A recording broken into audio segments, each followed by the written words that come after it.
आज की क्लास में मैं आपको नर्वस टिश्यूज जो है वो किस तरीके से एक्शन परफॉर्म करते हैं उसको एक्सप्लेन करने जा रही हूँ।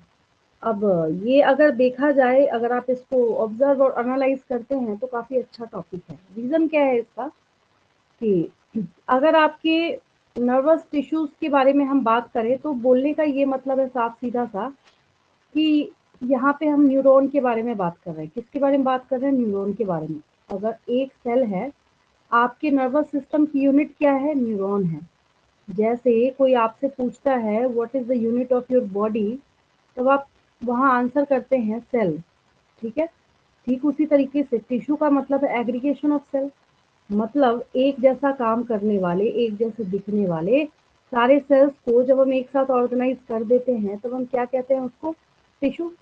तो हमने यहाँ बोला नर्वस टिश्यू। क्या बोला हमने यहाँ पे? Nervous tissue. तो नर्वस टिश्यू जो है तो सबसे बड़ा चैलेंजिंग जॉब ये है कि ठीक है, अभी जैसे रिफ्लेक्स आर्क पूछा एक बच्चे ने, तो मैंने एक बात बताई, सिंपल सी बात बताई। मैंने बोला यहाँ आपके पास सेंसरी न्यूरॉन भी है और आपके पास मोटर न्यूरॉन भी है, मतलब इनकमिंग आउटगोइंग दोनों की फैसिलिटी है। लेकिन अगर यहाँ पे जो केमिकल मैसेंजर्स जा रहे हैं, जो आपका वहाँ पे मैसेज जो मूव कर रहा है वो है ही नहीं। ठीक उसी तरीके से अगर आपने पूरे घर में, पूरे अपने हाउस में वायरिंग करा रखी है, लेकिन अगर इलेक्ट्रिसिटी नहीं है, उसमें इलेक्ट्रिक करंट फ्लो हो ही नहीं रहा है, या वायर आपने कहीं से कट कर दिया, तो कोई फायदा तो है नहीं उसका। ठीक है। तो बोलने का यहाँ पे ये मतलब हुआ कि अगर आपका जो नर्वस टिश्यू है वो इंफॉर्मेशन अगर कलेक्ट भी कर रहा है, और कलेक्ट करने से काम नहीं होता। अब जैसे कोई कोमा पेशेंट है, सबसे अच्छा एग्जांपल लीजिए। सामने से तो मैंने भी नहीं देखा, आपने देखा हो नहीं देखा हो, तो बहुत सारे बच्चों ने मूवी में ही सीन देखा होगा। ठीक है। तो आपको इतनी बात वहाँ पे नज़र आती है कि अगर कोई कोमा पेशेंट है तो उसको चीज़ें, कई बार ऐसा होता है बहुत तरीके के कोमा पेशेंट्स होते हैं, उनको चीज़ें सुनाई दे रही हैं या फिर वो देख सकते हैं, बट रिस्पॉन्ड नहीं कर सकते। अब कई केसेस आपने ऐसे देखे होंगे जिसमें आईज ही क्लोज है हमेशा हर टाइम, बट कोई बात ऐसी सुनी कि आंखों से आंसू आ रहे हैं। कई बार आपने ऐसा देखा होगा आईज ओपन है बट वो बोलना चाह रहा है बट कुछ बोल नहीं सकता। तो अलग अलग तरीके से, बट लेकिन वहाँ पे एक चीज़ तो है ना कि उसने जो मैसेज रिसीव किया है उसके अगेंस्ट में वो रिस्पॉन्ड नहीं कर पा रहा। तो हम ऐसा तो बोलेंगे नहीं कि उसका जो नर्वस टिश्यू है वो हेल्दी है। ऑब्वियस है कि उसका नर्वस नर्वस टिश्यू जो है वो किसी भी तरीके से हेल्दी नहीं है। ठीक है। तो यहाँ पे अगर आप किसी मैसेज को ग्रास्प कर रहे हैं, कोई अगर मैसेज आपके सीएनएस को जा रहा है, सीएनएस मतलब ब्रेन प्लस स्पाइनल कॉर्ड, मैंने आपको बता रखा है। ठीक है। तो brain plus spinal cord is your CNS, आपका सेंट्रल नर्वस सिस्टम ये फॉर्म करने का काम करेगा। तो सबसे पहला यहाँ पे स्टेप ये है कि सबसे पहले आपको यहाँ से इंफॉर्मेशन को कलेक्ट करना है। जैसे इसका हाथ जला, यहाँ पे किसी हॉट ऑब्जेक्ट को टच किया इसने, इसको हीट पेन फील हुआ। ठीक है। लेकिन इंस्टेंटली इसने क्या किया? यहाँ से हाथ हटाने का काम किया। तो कैसे हटाएगा? हाथ हटाया होगा इसने, इसका साफ सीधा सा ये भी तो मतलब है कि पहले ये मैसेज जो है वो गया होगा किसको? इसके ब्रेन को। फिर ब्रेन ने इसके हैंड को वहाँ पे मैसेज दिया होगा कि तुमको क्या करना है, यहाँ से जो तुम्हारा हैंड है उसको हटाना है। ठीक है। तो जो मूवमेंट यहाँ पे परफॉर्म हुआ है तो इसका मतलब है कि यहाँ जो मस्कुलर टिश्यू है और जो नर्व एंडिंग है दोनों के बीच में एसोसिएशन होगा। क्या होगा दोनों के बीच में? जिसके लिए मैंने आपको न्यूरोमस्कुलर जंक्शन सिखा रखा था। ठीक है। मैं एक डायग्राम हमारे पास, मैं आपको ये शो कर देती हूँ प्रीवियस लेक्चर से। ये देखिए, ये मैंने आपको, अब आपको ये घबराने की जरूरत नहीं है कि व्हाट इज दिस स्ट्रक्चर, क्या है ये जो आपको यहाँ पे ये स्ट्रक्चर दिख रहा है क्या है ये? मुझे याद आ रहा है, नर्व एंडिंग है। ये क्या है? नर्व एंडिंग है। ठीक है। अभी भी नहीं पता चला तो ये देखिए, न्यूरॉन का भी डायग्राम है। मेरा बोलने का ये मतलब है कि आपको यहाँ जो ये दिख रहा है ना, ये नॉब लाइक स्ट्रक्चर, बोलते भी सिनेप्टिक नॉब ही है इसको। ये जो आपको ऐसे knob like bulb like structure यहाँ पे दिख रहा है ना, इसी को यहाँ पे ऐसे इस तरीके से रिप्रेजेंट किया गया है कि कोई तो ऐसा पॉइंट आएगा ना जहाँ पे जाके मसल को ये क्या करेगा? ऐसे टच करेगा। तो जंक्शन मतलब जहाँ पे दो चीजें मिल रही हैं, जहाँ पे दो चीजें मर्ज हो रही हैं, दैट इज जंक्शन।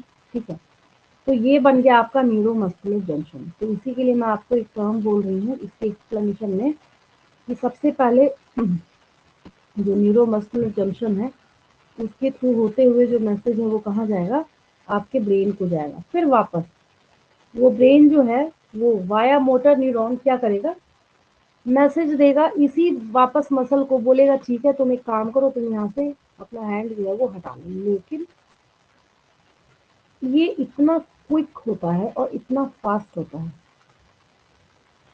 कि आपके थिंकिंग कैपेबिलिटी के बियॉन्ड होता है। मतलब आपकी थिंकिंग कैपेबिलिटी से मच फास्टर होता है। ठीक है, और ये चीजें जो है ना, ऐसे तो ऊपर ऊपर से हम बात कर रहे हैं, लेकिन ये सेलुलर लेवल पर भी ये हो रहा है। मतलब अगर हम यहाँ पे यूनिट बहुत आसानी से मैंने यहाँ पे बोल दिया कि सेंसरी न्यूरॉन है, ये मोटर न्यूरॉन है, लेकिन कैसे बनेगा?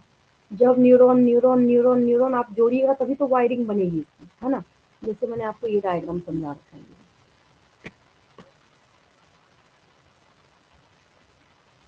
ये देखिए, एक ये डायग्राम है आपके पास। ठीक है, बोलने का ये मतलब है कि अगर आपको यहाँ पे ये वन न्यूरॉन दिख रहा है, ठीक है, वन न्यूरॉन है तो ये इसका एक्सॉन चला चला चला चला चला गया यहाँ पे, यहाँ जाने के बाद फिर ये नर्व एंडिंग है, और ये जो नर्व एंडिंग है, ये नर्व एंडिंग फिर वापस जाके ये जो दूसरा न्यूरॉन है उसके डेंड्राइट को जाके कनेक्ट कर रहा है, और यहाँ पे ऐसे ये जो चमकता हुआ आपको दिख रहा है, दैट इज इलेक्ट्रिकल इम्पल्स, जो कि रिफ्लेक्स आर्क में, मतलब जो मैंने आपको सिखाया कि इसकी जो वायरिंग है उसमें चलने का काम कर रहा है। कैसे, यहाँ पे दूसरा डायग्राम है आपके पास, एक न्यूरॉन है, ये दूसरे न्यूरॉन के साथ यहाँ पे कनेक्टेड है। तो ऊपर ऊपर से तो हो रहा है, बट ये अगर हम वन सेल मान रहे हैं और ये दूसरा सेल मानना क्या है ही है, ये one cell to another cell, another cell to another cell, अगर यहाँ पे ये जा रहा है तो उसके साथ साथ मसल का यहाँ पे इम्पोर्टेंट रोल ये है कि एक एक्सप्लेनेशन है जो आपको पढ़ना तो क्लास 11th में है, लेकिन आपके बुक में इनडायरेक्ट वे में बहुत सारी चीजें हिंट करी गई हैं, तो जिसको आप एक डायग्राम के थ्रू समझ सकते हैं। देखिए, एक और डायग्राम मैं आपको शो करती हूँ।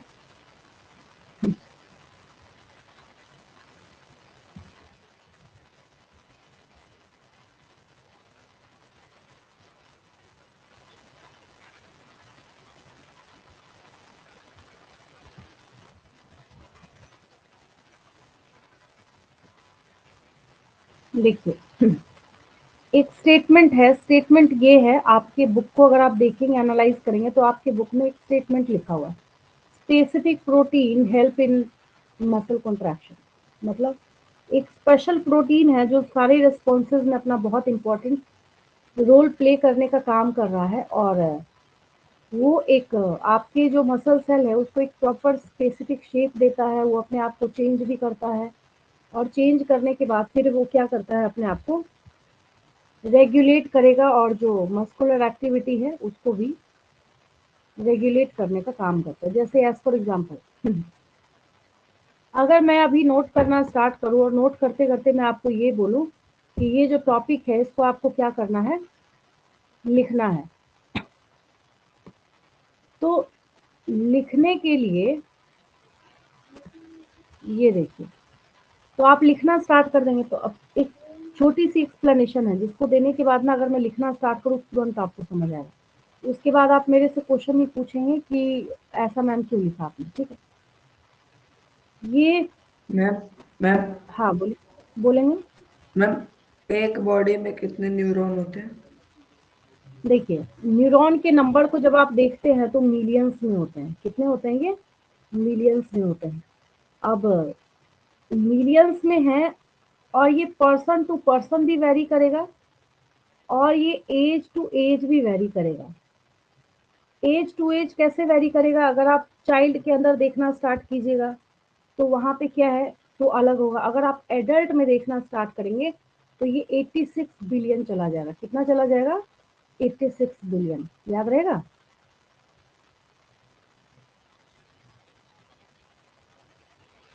Yes ma'am. हाँ, आगे देखिए। यहाँ पे क्या है, ये मसल कॉन्ट्रैक्शन मैं आपको समझा रही हूँ, समझिए ध्यान से। आपके पास एडिनोसिन डाइफॉस्फेट है। क्या है आपके पास? एडिनोसिन डाइफॉस्फेट है। इसमें जब आप एक फॉस्फेट को ऐड करेंगे तो एडिनोसिन ट्राइफॉस्फेट बनता है। इतना आता है सारे बच्चों को, इतना तो आता ही होगा आपको। तो जब आपने एडिनोसिन डाइफॉस्फेट में एक और फॉस्फेट ऐड किया तो क्या बना आपका? Adenosine triphosphate. तो सबसे पहले क्या हुआ, यहाँ पे ना आपके मसल्स में एक स्पेसिफिक प्रोटीन है, एक है एक्टिन और मायोसिन, दोनों के यहाँ पे फिलामेंट्स हैं, एक्टिन फिलामेंट और मायोसिन फिलामेंट। तो सबसे पहले अगर हम इसको स्टेप 1 माने तो सबसे पहले क्या हुआ, ये जो मायोसिन है उसका यहाँ पे ये हेड है, ये टच किया एक्टिन के साथ। किसके साथ टच किया? यहाँ पे एक्टिन के साथ। अब आप एक चीज नोटिस कीजिए कि ये यहाँ पे क्या हो रहा है, थोड़ा सा टर्न हो रहा है। टर्न होने का मतलब यहाँ पे आपको नजर आ रहा होगा, आपको 90 डिग्री का एंगल दिख रहा है। फिर ये ना यहाँ से थोड़ा सा और इधर मूव करने की कोशिश करेगा इस डायग्राम में देखिए।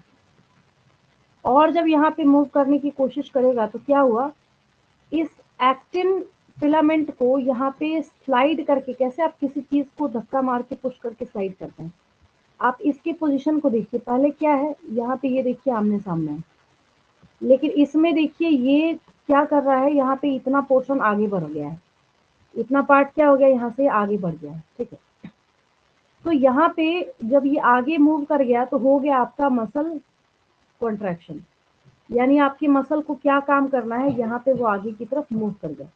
फिर क्या होता है, जब आपका काम हो ही गया तो फिर ये जो क्रॉस ब्रिज, यहाँ पे ये जो फॉर्मेशन ऑफ क्रॉस ब्रिज मैंने लिखा था, यहाँ पे उस क्रॉस ब्रिज का जो फॉर्मेशन है वो ब्रेक डाउन कर जाता है, वो टूट जाता है। ठीक है, तो यहाँ पे मैं कुछ पॉइंट्स लिखती हूँ, उसके बाद मैं वापस इस डायग्राम से आपको कोरिलेट करती हूँ। ठीक है, चलिए मेरे साथ साथ लिखिए।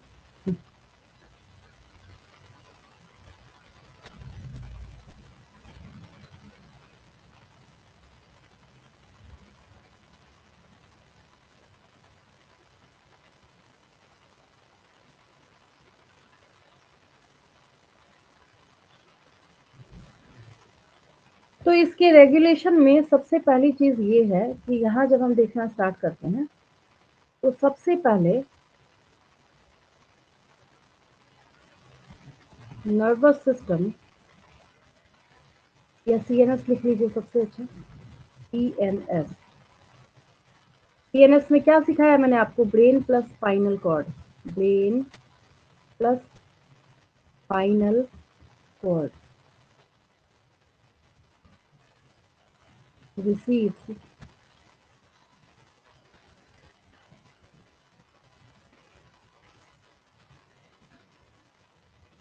information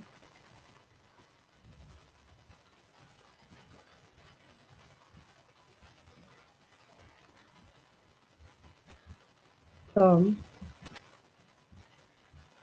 body parts and then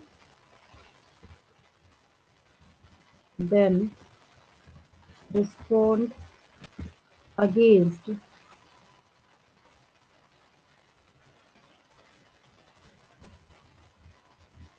any stimulus. किसी भी स्टिमुलस के अगेंस्ट में वो रिस्पॉन्स करेगा। और एक चीज और है, इंफॉर्मेशन फ्रॉम बॉडी पार्ट्स बोलने का मतलब है ये जरूरी नहीं कि आप टच ही करें।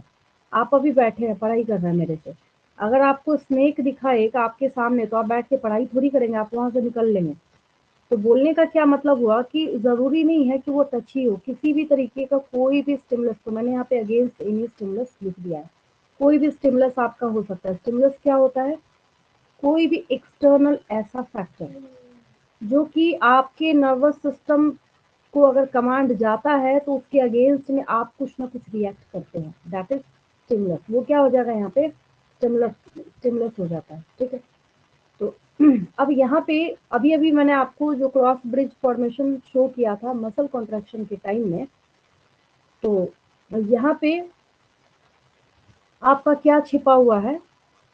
दो प्रोटीन का रोल छिपा हुआ है अभी भी, जो आपने देखा एक्टिन एंड मायोसिन। ठीक है, तो अभी मैं उतना डिटेल तो नहीं करूंगी, बट हाँ इतना ये है कि अभी आपके इंट्रोडक्शन लेवल पे इतना जरूर एक्सप्लेन कर दूंगी कि एग्जाम में आपका एक भी क्वेश्चन मिस नहीं होगा। ठीक है, तो यहाँ पे हम लोग लिखते हैं muscle cells have specific protein, है ना? Muscle cells have special proteins, अगर किसी बच्चे को नोट करना हो कोई चाहे तो मैं विद इन ब्रैकेट डाल देती हूँ। ब्रैकेट इशारा किधर की तरफ कर रही हूँ मैं यहाँ पे, actin and myosin, actin and myosin.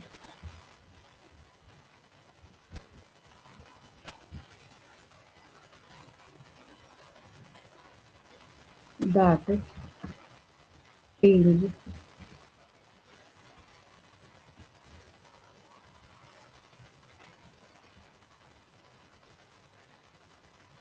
both their shape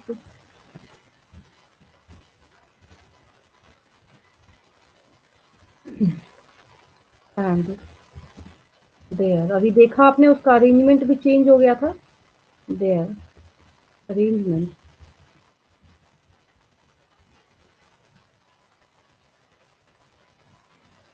in the cell response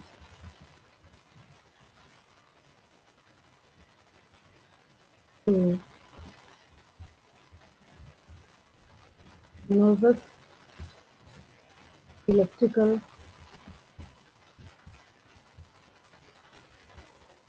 impulse।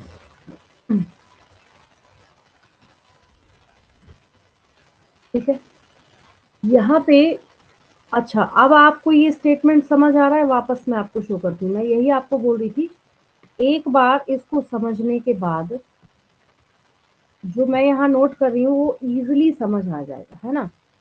तो अब देखिए यहाँ पे क्या है, ये जो स्पेशल प्रोटीन्स है एक्टिन एंड मायोसिन, वो क्या कर रहे हैं, अपने शेप को और अरेंजमेंट को, शेप प्लस अरेंजमेंट, ये देखिए मैंने क्या बोला, शेप प्लस अरेंजमेंट। अगर हम यहाँ पे इसी को देखते हैं, जैसे अगर आप मायोसिन पर ही फोकस कीजिए, तो मैं आपसे क्वेश्चन पूछ रही हूँ, ये जो नीचे वाला है ये मायोसिन, ठीक है, क्या ये मायोसिन का जो हेड है और यहाँ जो आपको ये नजर आ रहा है, ये और ये शेप एक जैसा है क्या? नहीं। अब ये और ये शेप एक जैसा है क्या? नहीं। तो शेप भी चेंज कर रहा है, प्लस अब एक्टिन को देखना है। पहले यहाँ पे ये एक्टिन क्या है, ये है, इतना पार्ट इसका ऐसे आगे निकला हुआ है, ये वाला। फिर ये क्या हुआ, फिर यहाँ पे देखिए ये लेवल में आ गया। फिर ये 90 डिग्री पे जब ये बना तो ये क्या करेगा, टच करते के साथ इसको आगे की तरफ मूव करेगा। आगे की तरफ मूव करेगा तो इसका इतना पोर्शन देखिए ऐसे बाहर चला गया। तो शेप भी चेंज हो रहा है, प्लस इसका अरेंजमेंट भी चेंज हो रहा है। ठीक है, अब स्टेटमेंट समझ आया हर बच्चे को, क्लियर है बिल्कुल, ये कि अगर हम नर्वस टिश्यू के एक्शन को समझना चाहें तो आखिर यहाँ पे ये कैसे किस तरीके से काम करता है। ठीक है, और जब ऐसा इस तरीके से ये मसल कॉन्ट्रैक्शन होता है तो बोला जाता है कि कॉम्प्रेस होने की वजह से ये मायोसिन का जो हेड है यहाँ पे, तो ये क्या हो जाता है, थोड़ा सा ऐसे कंस्ट्रिक्ट कर जाएगा, मतलब शॉर्टर इन साइज हो जाता है। कैसा हो जाता है, शॉर्टर इन साइज हो जाता है। तो और पहले भी आपने इसकी अर्लियर क्लासेस में भी आपने ऑलरेडी सीख रखा है कि आपके पास, अगर हम एक्शंस की बात करें तो दो टाइप के मसल हैं। एक जो आपके विल के अकॉर्डिंग काम करता है, विच आर वॉलेंट्री मसल्स। जो आपके विल के अकॉर्डिंग काम नहीं करता, दैट आर इनवॉलेंट्री मसल्स। ठीक है, तो वॉलेंट्री और इनवॉलेंट्री दोनों को आपने डिफरेंशिएट कर रखा। और दूसरी बात, वॉलेंट्री में सिर्फ कौन सा आएगा, आपका स्केलेटल मसल आएगा। कौन आएगा, आपका स्केलेटल मसल आएगा। ठीक है, इनवॉलेंट्री में जब हम बात करेंगे तो आपके इंटरनल ऑर्गन्स भी आएंगे, आपका हार्ट भी आएगा। ये सब किसमें आएगा, इनवॉलेंट्री में आएगा। ठीक है, यहाँ तक कोई डाउट किसी को, कोऑर्डिनेशन इन प्लांट स्टार्ट करें अब हम लोग। पहले यहाँ तक अगर किसी को कोई डाउट होगा तो पूछ लेंगे।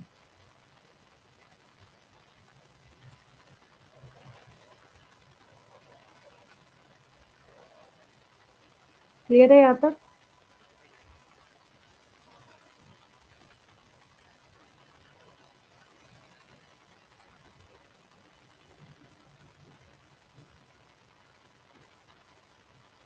चलिए आगे बढ़ते हैं।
नेक्स्ट टॉपिक अभी हम लोग स्टार्ट कर रहे हैं, that is coordination in plant.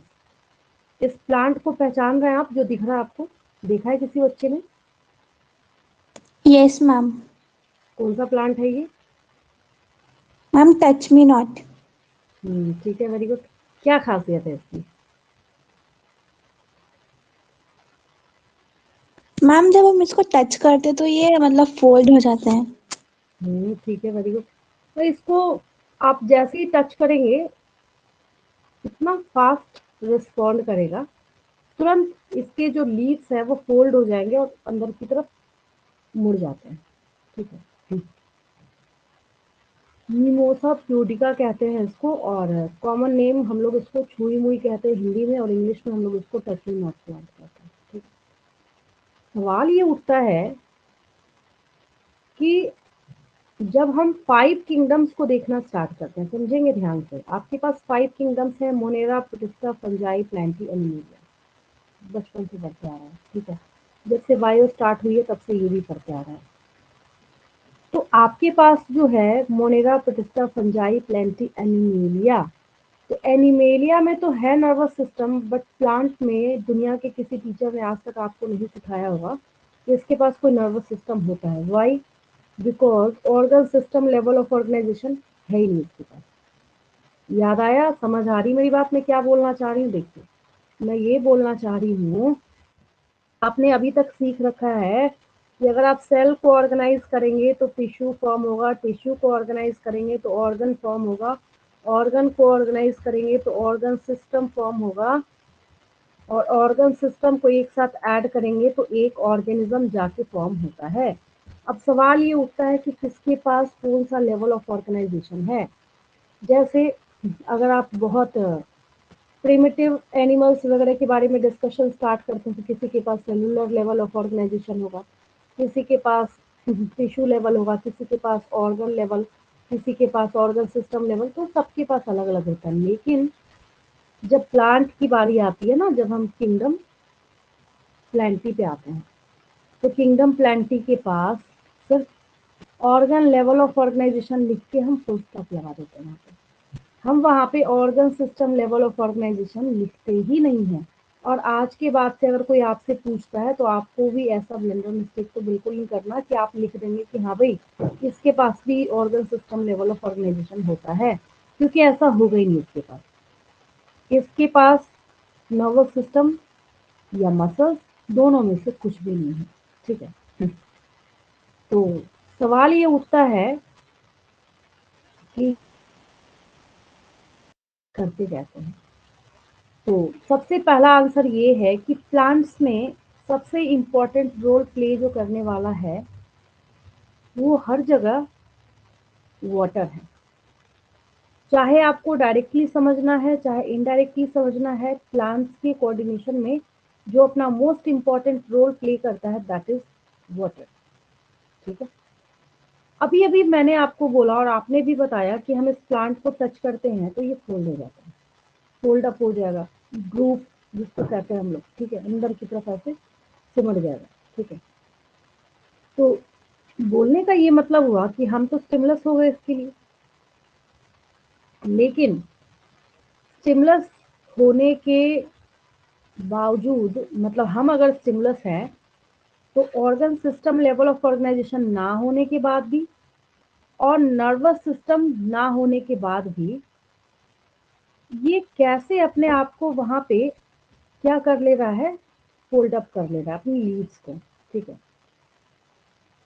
तो यहाँ पे सबसे इम्पोर्टेंट चीज क्या है कि वाटर का इसमें सबसे इम्पोर्टेंट रोल है, और बहुत सारी और भी चीजें हैं जो हम लोग आगे भी सीखेंगे और आपने यहाँ पे सीखा होगा।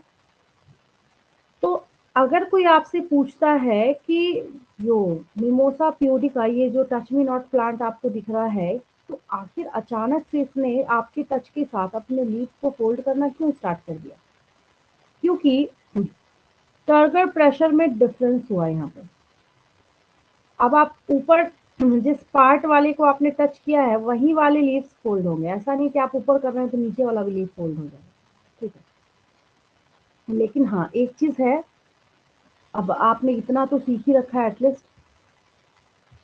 एक चीज देखिए मैं आपको बताती हूँ, इतना तो जरूर है इसमें कि ये जो है आपका लीफ का ये यहाँ से लेके यहाँ तक का हिस्सा, आप इसको क्या कहते हैं?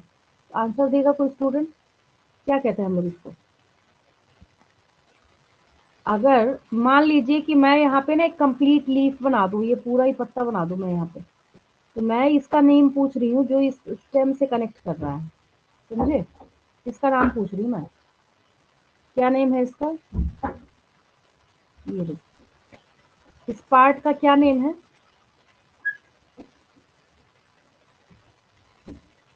इस पार्ट का नेम है पेटियोल। क्या नाम है इसका? पेटियोल है। तो पेटियोल के अगर आपने यहाँ ऊपर वाले पार्ट को टच किया तो हाँ नो डाउट यहाँ से लेके यहाँ तक का जो पूरा पोर्शन है वो फोल्ड अप होगा, है ना? तो ये जो पेटियोल का जो ये बेस है ना, हमेशा याद रखना है। आज की बात से मैं आपको बता रही हूँ, कोई आपसे पूछता है तो छोटी क्लासेस में भी आपने पढ़ रखा है, the structure of a leaf which is responsible for joining of leaf and this system, यानी कि इस लीफ को और इस सिस्टम को यहाँ पे ज्वाइन करने का काम कौन कर रहा है? तो पेटियोल कर रहा है। कौन कर रहा है? ये वापस मैं यहाँ पे आपको बता देती हूँ, ये पेटियोल कर रहा है।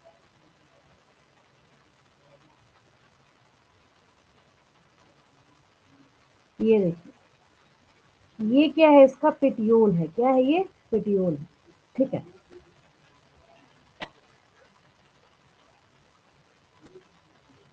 ये देखिए, ये रहा, ठीक है। तो यहाँ पे हम लोग लिखेंगे क्या कि ये टर्गर प्रेशर डिफरेंस की वजह से हो रहा है। किसकी वजह से हो रहा है? टर्गर प्रेशर डिफरेंस की वजह से हो रहा है। और टर्गर प्रेशर जो है वो भी मैं आपको सिखाऊंगी। फिलहाल आपको इतना याद रखना है कि कोई अगर आपसे पूछता है कि what is the reason behind the leaf folding of mimosa pudica और टच मी नॉट प्लांट, तो आपको यहाँ पे एक आंसर लिखना है, it occurs due to the turgor pressure difference between the upper and lower half of the base of the petiole। तभी मैं ये बार बार ना पेटियोल पेटियोल आपको यहाँ पे रिपीट करना है, ठीक है। तो हम लोग इसको स्टार्ट कैसे करेंगे, क्योंकि हम कोऑर्डिनेशन इन प्लांट लिख रहे हैं तो ये तो एग्जाम्पल मात्र है, ठीक है। इसको हम ऐसे इस तरीके से स्टार्ट करते हैं। प्लांट्स के पास यहाँ पे नर्वस सिस्टम नहीं होता, ये पता है आपको, ठीक है।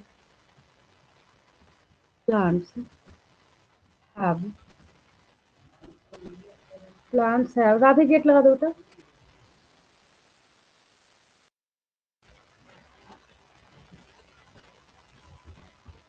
Plants have neither a nervous system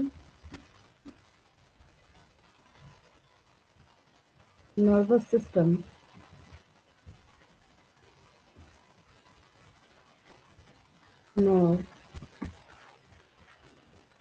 muscle। ना तो इसके पास नर्वस सिस्टम है, ना इसके पास मसल्स हैं, ठीक है। तो मैंने स्टार्ट करते के साथ आपको एक बात बोली थी, पूरे प्लांट में जहां जो कोऑर्डिनेशन होगा वो वाटर की वजह से होगा। इवन कि आप जब आगे प्लांट फिजियोलॉजी पढ़ेंगे तो आपको प्लांट फिजियोलॉजी में भी जो पूरी प्लांट फिजियोलॉजी है ना, वो वाटर की वजह से ही स्टार्ट होता हुआ दिखेगा, ठीक है। तो अब हम लोग यहाँ पे, क्योंकि पहले हमने ये लिख लिया है, यहाँ पे मैंने आपको ये बात बता दी कि प्लांट्स के पास ना तो कोई नर्वस सिस्टम है, ना इसके पास कोई मसल है, ठीक है। तो ये कैसे यहाँ पे रिस्पॉन्ड करेगा, तो यहाँ पे मैं एक पॉइंट लिख देती हूँ, plants respond against any against any stimulus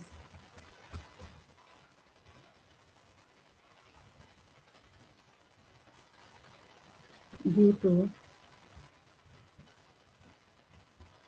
TURGOR, turgor pressure कहते हैं इसको। क्या कहते हैं? टर्गर प्रेशर कहते हैं, turgor pressure difference.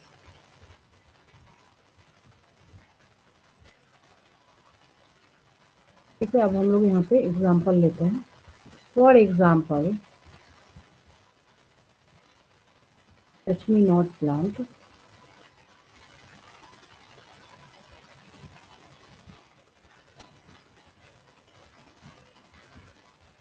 may not plant। Hindi में इसको हम लोग चोरी मोई कहते हैं।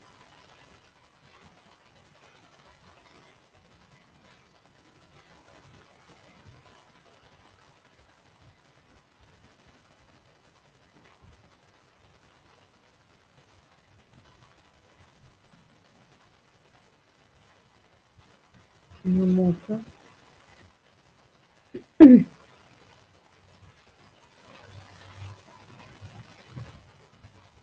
फैमिली को बिलोंग करता है ये, ठीक है। begin to hold up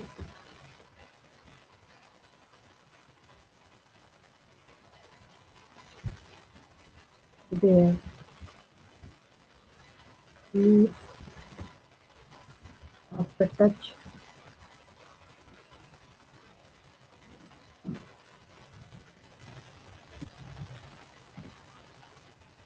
due to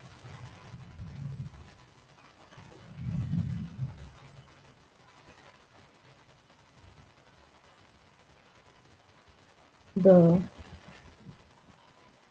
solar pressure difference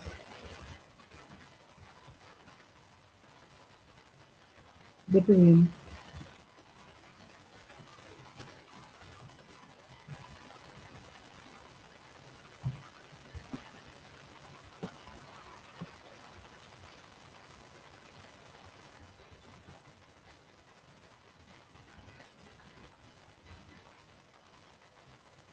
the upper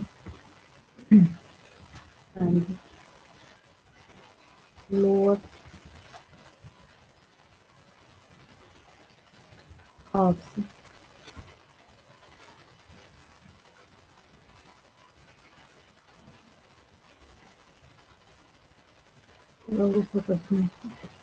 upper and lower halves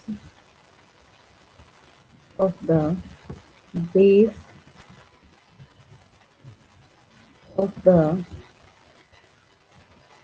petiole। Written work कर रहे हैं, साथ के साथ लिख रहे हैं मेरे साथ साथ।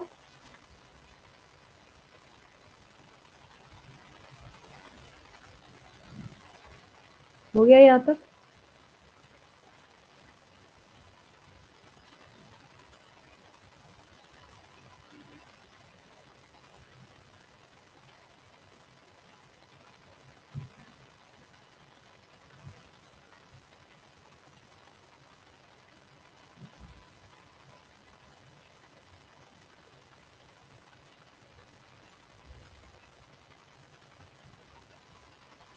अच्छा, अभी जो ये मूवमेंट आपने कराया, और अगर मैं आपसे क्वेश्चन पूछूं कि क्या इस मूवमेंट में कहीं पे कोई ग्रोथ हुआ क्या, तो क्या आंसर होगा आपका? कोई ग्रोथ हुआ क्या इस मूवमेंट में कहीं भी? नहीं। इस पूरे प्रोसेस में, पूरे मूवमेंट में कहीं भी कोई ग्रोथ नहीं हुआ, ठीक है। लेकिन प्लांट्स में कुछ ऐसे मूवमेंट भी होते हैं जहाँ पे ग्रोथ का बहुत इंपॉर्टेंट रोल है, ठीक है। तो इसके बेसिस पे हम लोग यहाँ पे डिवाइड क्या करेंगे कि प्लांट के पास 2 टाइप्स ऑफ मूवमेंट है। एक होगा ग्रोथ के ऊपर डिपेंडेंट, और एक होगा आपका इंडिपेंडेंट ऑफ ग्रोथ, जिसको ग्रोथ से कोई मतलब नहीं होगा, ठीक है। अगर इस पेज को आपने लिख लिया तो बहुत अच्छी बात है, नहीं लिखा है तो स्क्रीनशॉट ले लेंगे। मैं आगे मूव कर रही हूँ नेक्स्ट पेज पे।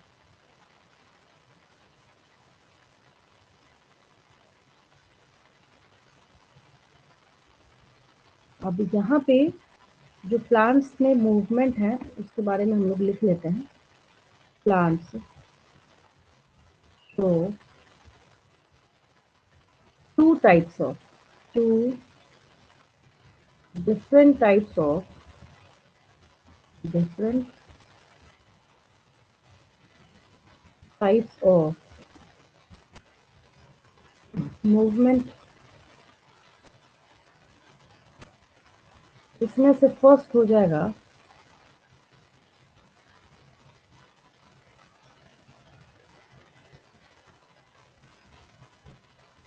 डिपेंडेंट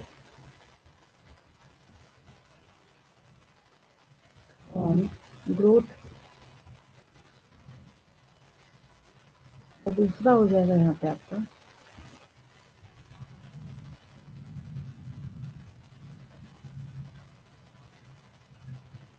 इंडिपेंडेंट ऑफ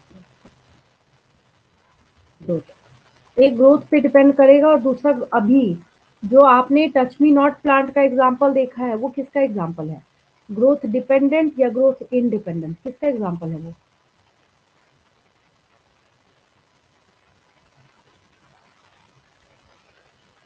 अभी आपने जो टच मी नॉट प्लांट का एग्जांपल देखा है वो ग्रोथ इंडिपेंडेंट मूवमेंट का एग्जांपल, उसको ग्रोथ से कोई मतलब नहीं था, बस वहां टर्गर प्रेशर डिफरेंस हुआ और वो फोल्ड अप हो गया, ठीक है। तो ये आपका क्या है, यहाँ पे प्लांट फिजियोलॉजी का एक हिस्सा है, मतलब यहाँ पे प्लांट फिजियोलॉजिकल वर्क तो कर रहा है, प्लांट वर्क परफॉर्म तो कर रहा है, लेकिन उसके परफॉर्मेंस के अंदर किसी भी तरह का कोई सिस्टम आप इन्वॉल्व नहीं कर रहे, आप नर्वस सिस्टम, मस्कुलर सिस्टम, कोई भी सिस्टम जो है इस बेचारे के पास है ही नहीं, तो कहाँ से आप इसको रेगुलेट यहाँ पे कराएंगे।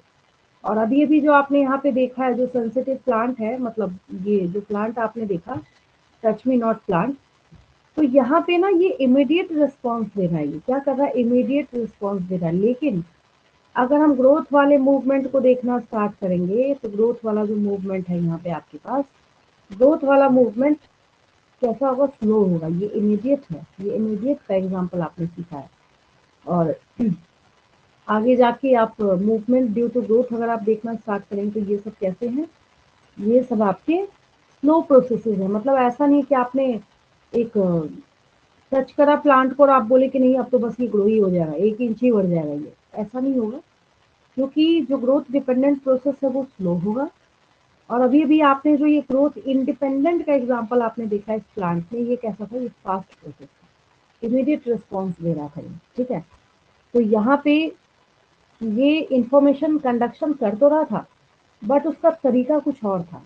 वो किसके बेसिस पे कर रहा था, यहाँ पे वो टर्गर प्रेशर डिफरेंस की वजह से कर रहा था, ठीक है। इसके पास कोई वैसा स्पेशल प्रोटीन एक्टिन मायोसिन नहीं है, ना इसके पास कोई मसल है, जैसा अभी अभी मैंने आपको सिखाया है, तो कुछ भी वैसा नहीं है जिसके बेसिस पे ये क्या करे, अपने मूवमेंट को ये रेगुलेट कर सके। तो ये एक छोटी सी एक्सप्लेनेशन थी किसके regarding, movement in plant which is independent of growth. लेकिन अब हम यहाँ पे बात करेंगे हमारा जो बेसिक टॉपिक है, जिसके ऊपर अच्छी खासी एक्सप्लेनेशन और जिससे बहुत क्वेश्चन नीट में भी पूछे जाते हैं।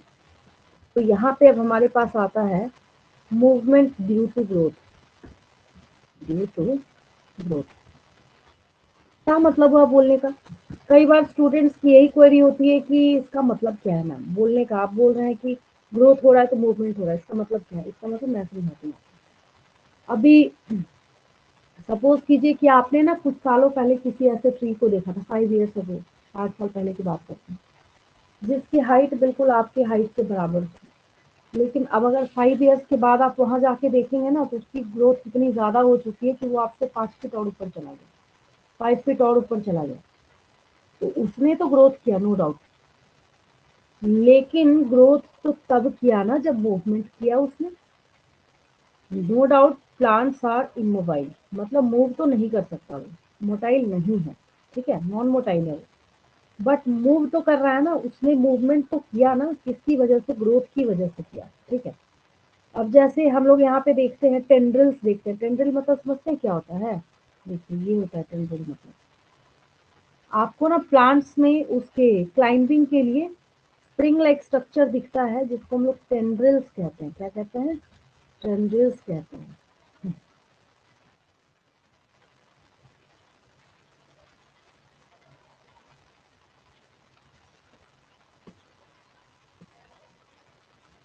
अब यहाँ पे आपको इस स्ट्रक्चर में ये जो स्प्रिंग लाइक दिख रहा है ना, ये दिस इज टेंड्रिल, टेंड्रिल कहते हैं इसको, ठीक है।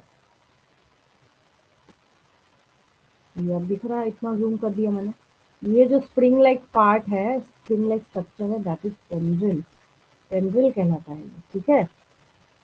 तो ये टेंड्रिल क्या कहते हैं, ये टेंड्रिल की क्या खासियत होती है, ये भी सेंसिटिव होते हैं टच के, टच के लिए क्या होता है, ये भी सेंसिटिव होते हैं, ठीक है। किसी सपोर्ट के, और कैसा होता है मतलब कैसे टच के, अब वो ऐसा नहीं है, उसके टच मी डॉट प्लांट जैसा नहीं होता है। ये जैसे ही किसी, ज़रूरी नहीं है कि वो लिविंग हो, नॉन लिविंग भी कोई चीज़ हो, कोई ऑब्जेक्ट हो, उसके टच में आएगा ना, तो इतना क्विक रिस्पॉन्स नहीं देगा, आपको पता नहीं चलेगा। आप बस इसको टच करके छोड़ दीजिए, रेलिंग हो या कोई ऐसी चीज़ हो, आप सोचिएगा अच्छा मैंने रात में टच करा था, सुबह जाके देखता हूँ ये चढ़ा या नहीं चढ़ा ऊपर, तब नहीं होगा। ये कब होगा, ये कुछ समय लेगा। कुछ टाइम के बाद आप क्या नोटिस करेंगे कि जो ऑब्जेक्ट आपने रखा था, सपोज कीजिए कि आपने वहाँ पे एक स्टिक रख दिया था गमले के अंदर लगा के, और उसमें आपने इसको टच करके छोड़ दिया, तो आप नोटिस करेंगे कि ये ना उसमें मतलब क्लिंग कर गया है, मतलब वहाँ पे फंसा हुआ है, उसमें फंसा हुआ ही अपने आप को ग्रो करना स्टार्ट कर रहा है, ठीक है। तो यहाँ पे ये इसने उस स्टिमुली को रिस्पॉन्ड कैसे किया, अपने आप को ग्रो करके। उसने ग्रो नहीं किया था, टच मी नॉट प्लांट में ग्रो नहीं किया था, बट नो डाउट यहाँ पे ग्रो किया है इसने, ठीक है। और कैसे करेगा, in particular direction, why, upper side में वो ग्रो करता जाता है, करता जाता है, why, because shoots are positively phototropic. Positively phototropic का मतलब ये है, फोटो मीन्स लाइट और ट्रॉपिक मीन्स मूवमेंट, तो लाइट के अकॉर्डिंग, लाइट के डायरेक्शन में ही अपने आप को मूव कर रहा है, इसको हम लोग फोटोट्रॉपिज्म कहते हैं, ठीक है। तो कुछ समय के बाद आपको देखने को ये ज़रूर मिलेगा, जब आप कुछ वीक्स का टाइम देंगे इसको, 2 वीक्स का टाइम देंगे, तो आपको पता चल जाएगा कि हाँ इसने क्या किया है, अपने मूवमेंट को शो करा है, और जो आपने इसको टच करा था किसी ऑब्जेक्ट के साथ, उधर की तरफ ये ग्रो करना स्टार्ट करता है, ठीक है। तो यहाँ पे हम लोग मूवमेंट ड्यू टू ग्रोथ में सबसे पहला एग्जाम्पल ये लिखते हैं,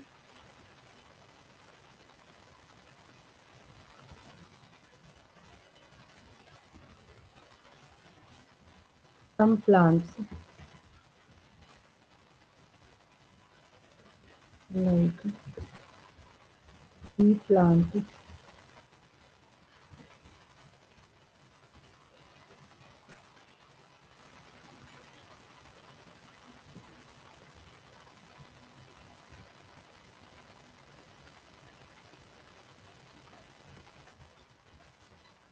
क्लाइंब अप, मतलब ऊपर जाएगा, क्लाइंब अप,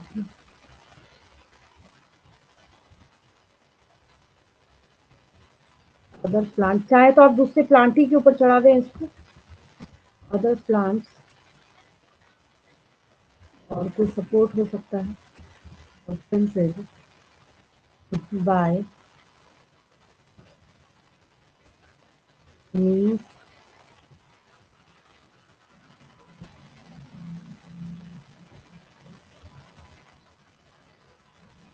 ऑफ टेंड्रिल्स।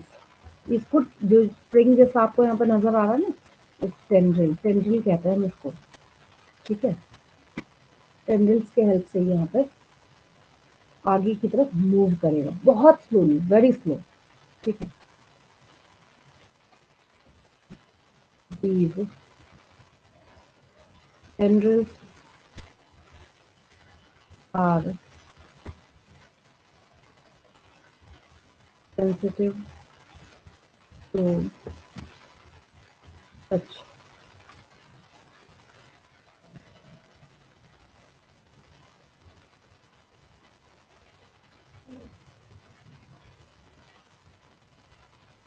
इतना फास्ट नहीं होता है, ये स्लो होगा। when they come in contact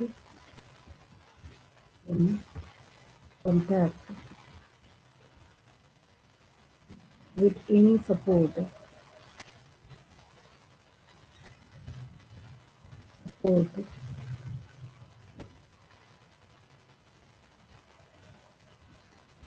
part of tendril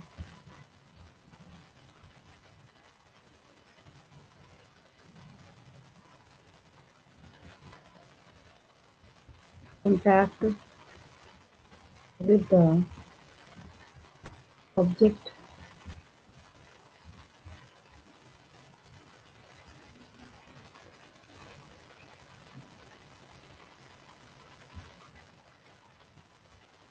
grow very slowly, बहुत स्लो ये क्या करेगा, यहाँ पे मूव करेगा। ठीक है,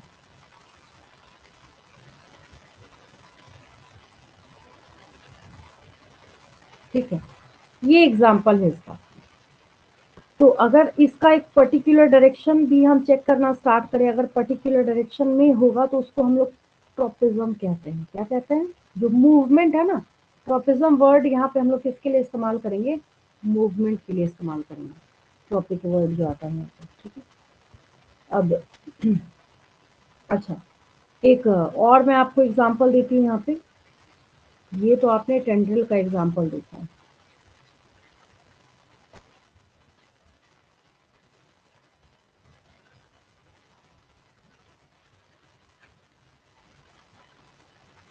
अनदर एग्जांपल जो आपके पास है,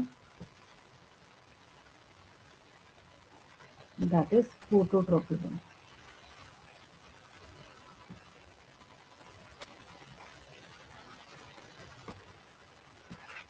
अब सपोज कीजिए कि आपने क्या किया, अपने घर के ना विंडो के पास ऐसे प्लांट्स जो है ना वो ले जाके रख दिया आपने।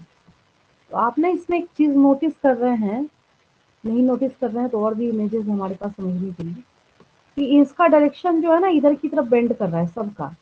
जिसको भी देखे सबका डायरेक्शन जो है ना ये किधर की तरफ, ये विंडो की तरफ बेंड कर रहा है। किधर जा रहा है? ये विंडो की तरफ बेंड कर रहा है। ठीक है, तो इसके विंडो की तरफ बेंड करने का रीजन क्या है?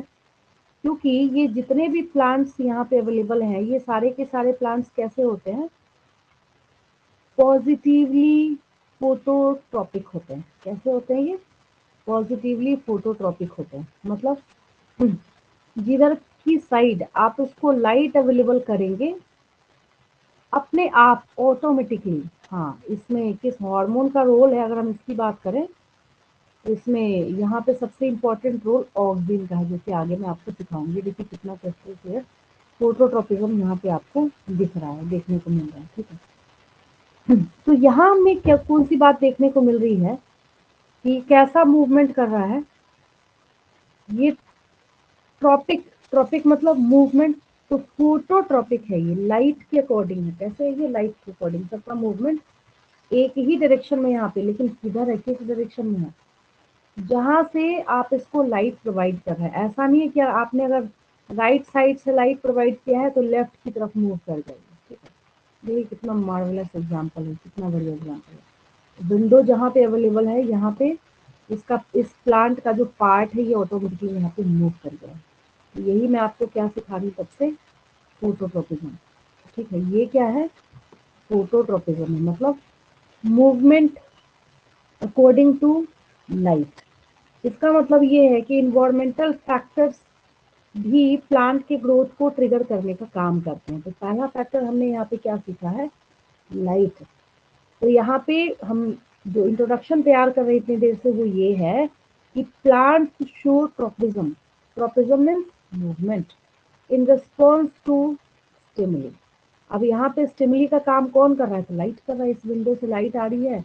अब इसको ऐसा थोड़ी कि बेचारे ने बुलाया किसी को, इसको ये अपने आप क्या कर रहा है, यहाँ से बेंड होता होता होता होता विंडो की तरफ चलता चला जा रहा है। क्यों? क्योंकि ये लाइट की तरफ अट्रैक्ट होता है। ठीक है, लेकिन अगर हम रूट्स की बात करते हैं, किसकी बात करते हैं? रूट्स की बात करते हैं, तो रूट्स में कैसा होगा?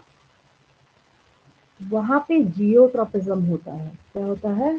जियोट्रॉपिज्म होता है। लेकिन जियोट्रॉपिज्म शूट नहीं शो करता है, जियोट्रॉपिज्म जो है वो रूट शो करते हैं।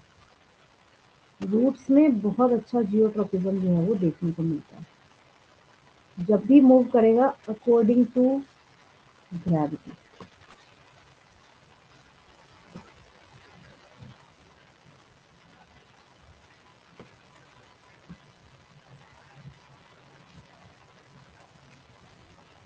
ये देखिए, अब ये प्लांट यहाँ पे अवेलेबल है, इसके रूट्स कहाँ जा रहे हैं, इसके जो रूट्स हैं वो अर्थ की तरफ जा रहे हैं, ऐसे नीचे की तरफ ये बेंड हो रहा है हमेशा ही। जबकि यहाँ पे इस केस में इस पॉट को जिसमें ये प्लांट पॉटेड है उसको ऐसे नीचे बेंड कर दिया गया, घुमा दिया गया, ठीक है, नीचे इसको लाई कर दिया गया, उसके बावजूद ये क्या कर रहा है, नीचे की तरफ यहाँ पे ग्रो कर रहा है। तो हमेशा के लिए स्टेटमेंट को याद रखेंगे, शूट्स आर पॉजिटिवली, मतलब हम लोगों ने कंक्लूजन क्या निकाला यहाँ पे, फटाफट मेरे साथ साथ लिख लीजिए। अगर हम यहाँ पे फोटोट्रोपिज्म की बात करें, फोटोट्रोपिज्म मतलब शॉर्ट, बिल्कुल शॉर्टकट में लिख रही हूँ, movement according to light.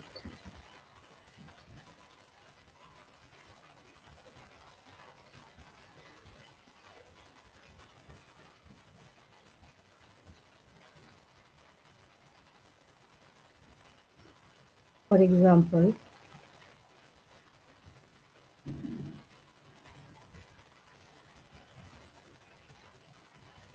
Shoot मतलब समझते हैं क्या होता है, all the aerial parts of the plant, मिट्टी के ऊपर हवा में प्लांट का जो भी पार्ट है ना उसको हम शूट कहते हैं। Shoots are positively phototropic. हो गया। अगर इसका उल्टा करें तो, उल्टा करेंगे तो यहाँ पे कंक्लूजन निकलेगा आपके पास, रूट्स आर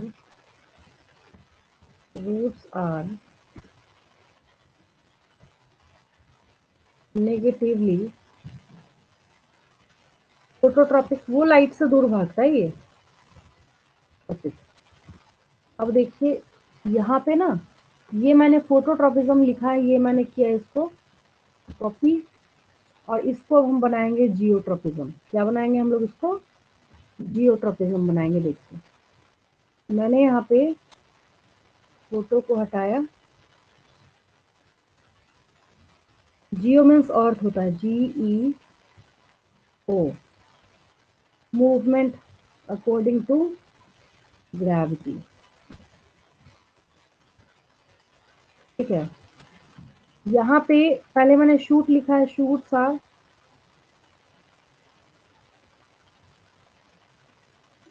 अब मैं यहाँ पे पहले रूट्स कर देती हूँ।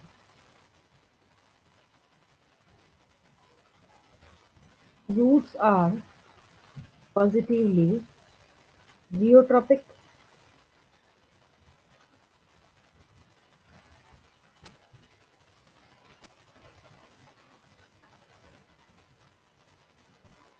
shoots are negatively geotropic. समझ गए मैं क्या बोलना चाह रही थी। चलिए इसके आगे की एक्सप्लेनेशन हम लोग नेक्स्ट डे देखेंगे। यहाँ तक अगर किसी को डाउट है कोई तो पूछ लेंगे मेरे से। जियोट्रॉपिक हो गया है, ये हो गया ये।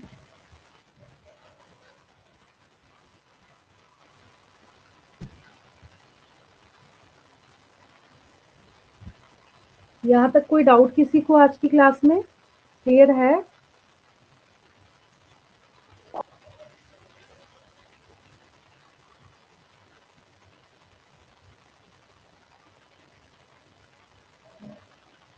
चलिए लीव करती हूँ, बाकी इसके आगे की एक्सप्लेनेशन नेक्स्ट डे देखते हैं हम लोग।